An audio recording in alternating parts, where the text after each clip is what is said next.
Mr. Bialystok. Yes, Princess Meshkin, what is it? This is no time for levity. I recently discovered an error in one of our accounts for our last play. What? Where? According to the backers list, you raised $60,000 for a play that cost $58,000. That still leaves $2,000. I went to a Turkish bath. What difference does it make? The show was a flop anyway. It makes a great deal of a difference. You could go to prison. Why would they find out? It's only $2,000. Bloom, do me a favor. Move some decimals around for me. I know you can do it. You're an accountant. The word account is in your title. That's cheating. It's not cheating, it's charity.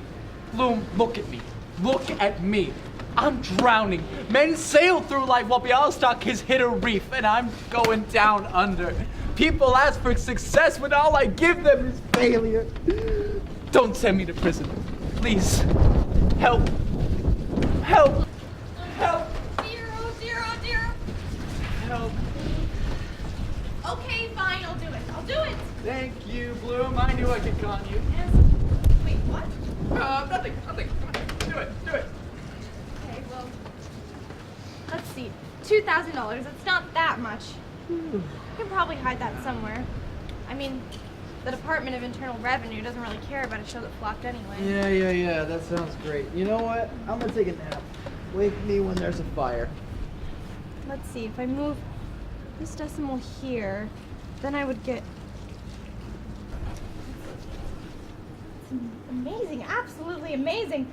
A producer could make more with a flop than he could with an actual hit. Yes, it's quite possible that if he was very sure that the show would be a failure, he could make a fortune. Yes. Yes, what? Oh, you were just saying, keep going. What was I saying? You were saying that a producer can make more money with a flop than with a hit. Yes, it's possible. But you're not saying how. How can a producer make more money with a flop than with a hit? Well, it's simply a matter of creative accounting. Well, let's assume for a moment that you're a dishonest man. Assume away. Okay, well, you would have to make more money than you're using.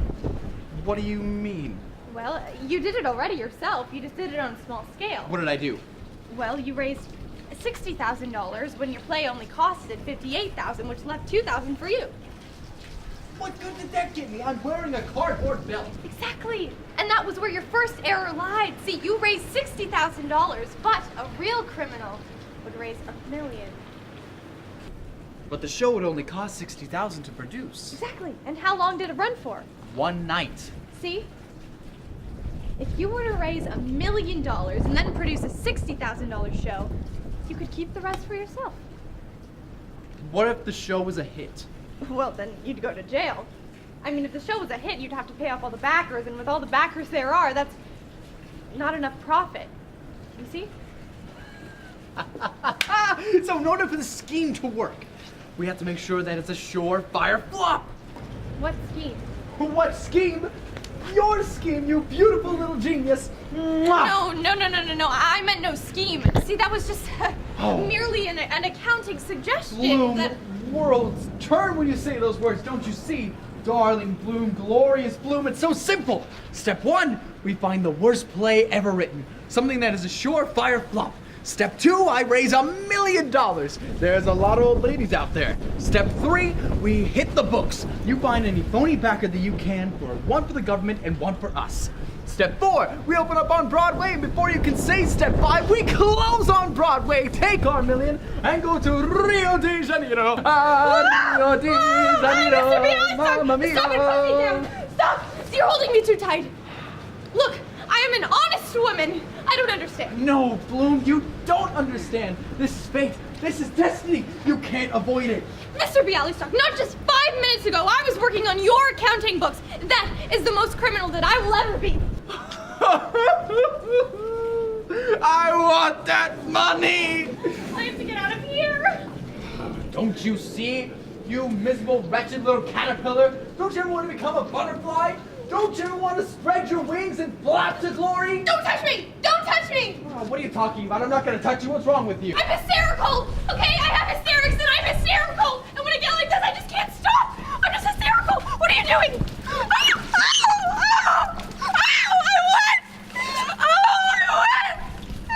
I have hysterics!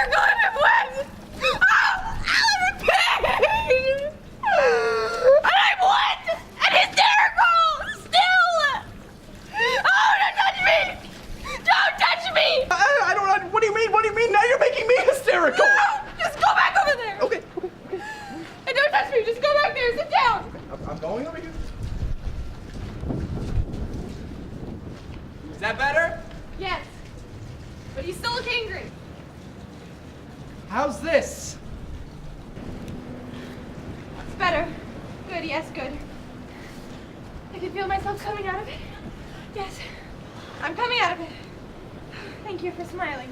Oh, well, like they say, smile and the world follows you.